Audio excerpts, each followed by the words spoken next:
Halo semuanya, di video kali ini kami akan menjelaskan mengenai mengenal penyusunan arsip.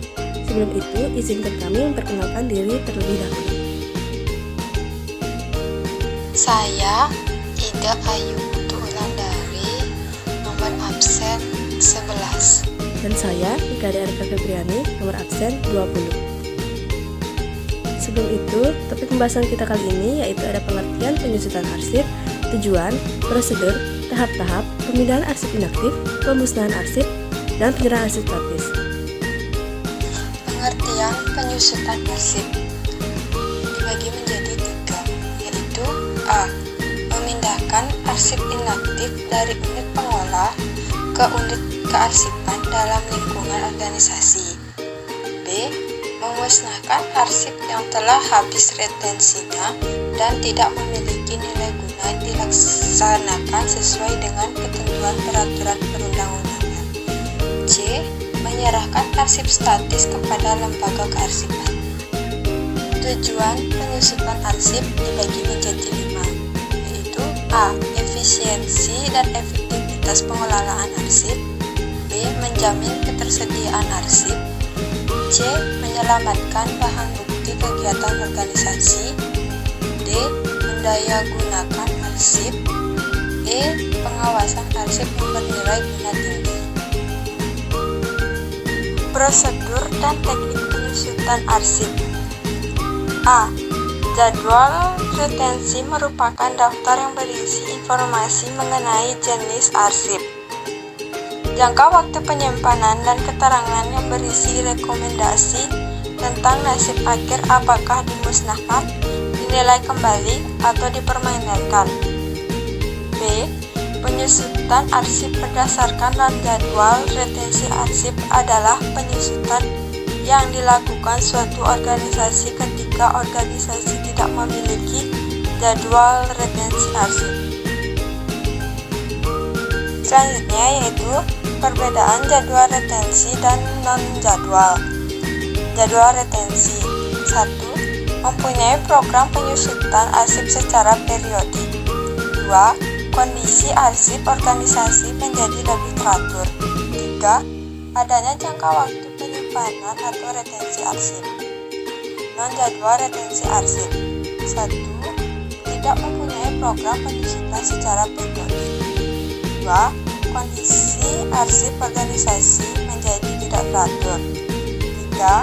Tidak adanya jangka waktu penyimpanan atau retensi arsip.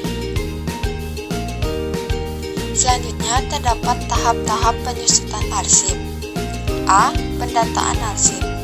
Kegiatan mengumpulkan, mengidentifikasi, dan mengolah data tentang arsip-arsip pada unit organisasi. B. Pengelompokan arsip dibagi menjadi 2, yakni 1. Pemberkasan arsip, yakni kegiatan menata arsip inaktif dalam setiap kelompok berkas arsip yang akan ditentukan jangka simpan dan nasib akhirnya. 2. Pendeskripsian arsip adalah kegiatan menguraikan informasi setiap seri arsip yang disatukan dalam susunan kesamaan urusan, kesamaan masalah, dan kesamaan jenis. C. Penilaian arsip. Penilaian arsip merupakan kegiatan menganalisis informasi dan fungsi terhadap sekelompok arsip untuk menentukan nilai guna dan jangka simpan arsip. Selanjutnya ada pemindahan arsip inaktif. Yang pertama, menyeleksi arsip. Tahap penyeleksian arsip inaktif dilakukan untuk menyeleksi arsip dengan cara melihat jadwal retensi arsip pada kolom retensi arsip. Arti arsip inaktif adalah arsip yang jarang digunakan dan cocok untuk dimusnahkan. Contohnya seperti buku yang sudah lama tidak dipakai, koran, dan majalah. Yang kedua, penataan arsip. Penataan arsip adalah kegiatan menata dan mengelola arsip sesuai dengan ketentuan teknis. Penataan arsip dibagi menjadi 2 bagian. Yang pertama, penataan arsip inaktif berdasarkan asas asal-usul dan asas aturan asli. Asas asal-usul adalah asas yang dilakukan untuk menjaga arsip tetap terkelola dalam satu kesatuan pencipta arsip tanpa dicampur dengan arsip lainnya. Asas aturan asli adalah asas yang dilakukan untuk menjaga arsip tetap ditata sesuai dengan peraturan aslinya ketika arsip masih digunakan untuk pelaksanaan kegiatan pencipta arsip. Setelah itu yang kedua, penataan arsip inaktif yang dimasukkan dalam box. Langkah yang pertama, berkas yang berisi arsip inaktif diurutkan berdasarkan nomor urut daftar arsip inaktif yang dipindahkan. Yang kedua, masukkan berkas tersebut dalam box, kemudian beri label dengan keterangan nomor, nama, nomor urut, dan tahun penciptaan arsip. Selanjutnya ada pemusnahan arsip. Pemusnahan arsip adalah kegiatan menghancurkan fisik arsip dengan teknik tertentu sehingga fisik dan informasinya tidak dapat dikendalikan lagi.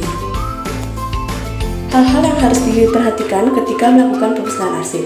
Yang pertama, pemusnahan dilakukan secara total sehingga fisik dan informasi arsip lenyap. Yang kedua, terdapat sanksi minimal 2 pejabat unit kerja bidang hukum dari lingkungan pencipta arsip yang bersangkutan. Yang ketiga, dilengkapi dengan berita acara pemusnahan arsip. Prosedur pemusnahan arsip dibagi menjadi 7 bagian. Yang pertama, pembentukan panitia.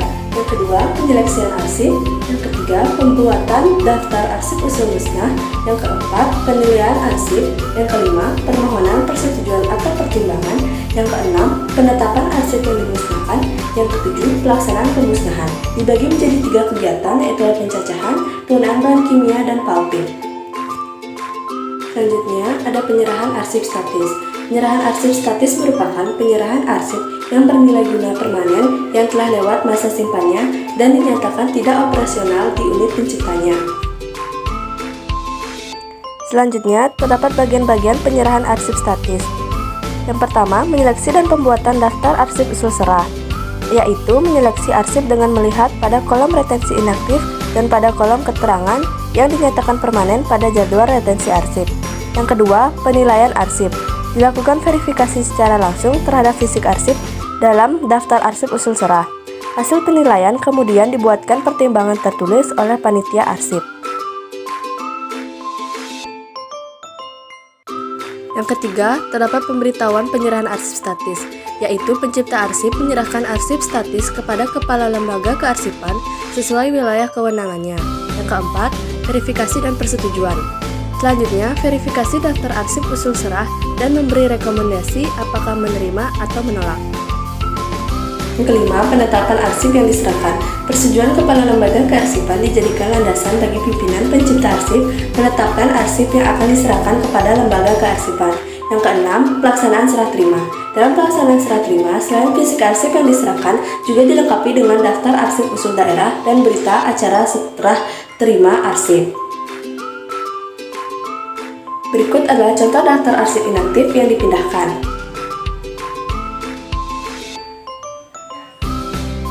Dan ini adalah contoh daftar arsip statis yang diserahkan.